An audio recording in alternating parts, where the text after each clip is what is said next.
জাতীয় নাগরিক পার্টি এনসিপির কার্যালয়ের সামনে ককটেল বিস্ফোরণের ঘটনা ঘটেছে। এতে কয়েকজন হতাহত হয়েছে। সোমবার রাতে রাজধানীর বাংলা মোটরে এই ঘটনা ঘটে। এ সময় এনসিপির নেতাকর্মীরা দুজনকে আটক করে মারধর করে। পরবর্তীতে তাদেরকে পুলিশের কাছে হস্তান্তর করা হয়। খোরশেদ আলীর রিপোর্ট। রাত তখন 11টার আশেপাশে হঠাৎ করেই জাতীয় নাগরিক পার্টির প্রধান কার্যালয়ের সামনে নিক্ষেপ করা হয় দুটি ককটেল। তবে বিস্ফোরিত হয় এর মধ্যে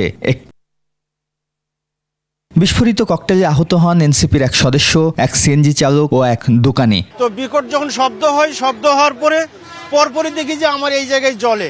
ককটেল মারছে, আমি এই ঘটনায় তাৎক্ষণিক দুইজনকে আটক করে এনসিপি নেতাকর্মীরা। উত্তেজিত নেতাকর্মীরা তাদের মারধর করে পুলিশের কাছে হস্তান্তর করে। এই ঘটনায় নিষিদ্ধ সংগঠন আওয়ামী লীগের নেতাকর্মীরা জড়িত আছে বলে অভিযোগ করেন এনসিপি নেতাকর্মীরা। আমরা স্পষ্ট ভাষা বলে দিতে চাই, আমরা বুলেটের সামনে দাঁড়িয়ে বুলেটকে উপেক্ষা করে কিন্তু আমরা বিজয় নিশ্চিত করেছি। এদিকে একই দিনে ঢাকায় আলাদা আলাদা জায়গায় অগ্নিসংযোগ ও বাস পোড়ানোর ঘটনাও ঘটেছে।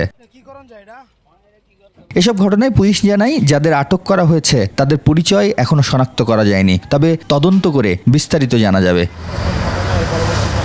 খোরশেদ আলী, 21 টেলিভিশন, ঢাকা।